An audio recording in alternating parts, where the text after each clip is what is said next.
Good morning, সবাই কেমন আছো বলো? আশা করছি সবাই ভালো আছো, আমিও ভালো আছি। তো আজকের দিনটা একটু অন্য রকম। দেখো, আজকে বৃহস্পতিবার, ঘুম থেকে উঠেই ছেলেকে স্কুলে পাঠিয়ে আমি প্রকৃতি অনুভব করতেই যাব, সেই সময় দেখি হঠাৎ করে একটু ঝড় এলো, আর সাথে হালকা হালকা বৃষ্টিও হচ্ছে।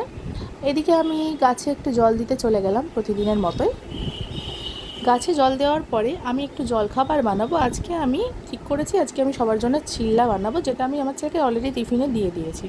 তো 8:30 দেখো প্রায় বেজে গেছে। চিল্লা বানানোর জন্য আমি নিয়ে নিলাম পরিমাণ মতো বেসন, সুজি, সাথে আমি দেখো এগুলো সব দিয়ে দেবো এক এক করে। পেঁয়াজ কুচি, টমেটো কুচি, শসা কুচি, অল্প পরিমাণে একটু লঙ্কা, সাথে আমি একটু জোয়ান দিয়ে দেবো, স্বাদ মতো লবণ আর হলুদ। এবারে এটা দিয়ে আমি হালকা পাতলা একটা ব্যাটার প্রস্তুত করলাম।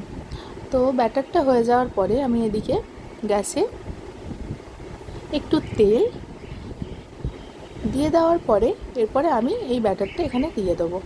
ব্যাটারটাকে আমি আস্তে আস্তে ভালোভাবে ছড়িয়ে নিচ্ছি, যাতে করে ভালো করে এটা ভাজা হয়। তো এক পিঠটা প্রায় ভাজা হয়ে এসেছে আমার। এরপরে আস্তে আস্তে আমি এটাকে উল্টে দেবো। এই দেখো উল্টে দিলাম।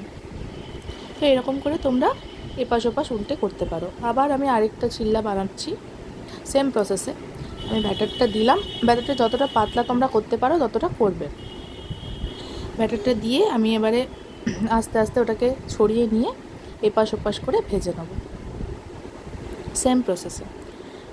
তো এই দেখো আমার সেকেন্ড চিল্লাটাও রেডি। তো যাই হোক, বাড়ির জন্য এটাই আমি বানালাম, খুব সুন্দর খেতে হয়েছে। তো তোমরা খুব ভালো থেকো, সুস্থ থেকো। আবারও দেখা হবে আরেকটি ভিডিওতে, পারলে এটা ট্রাই করো। চলো, টাটা।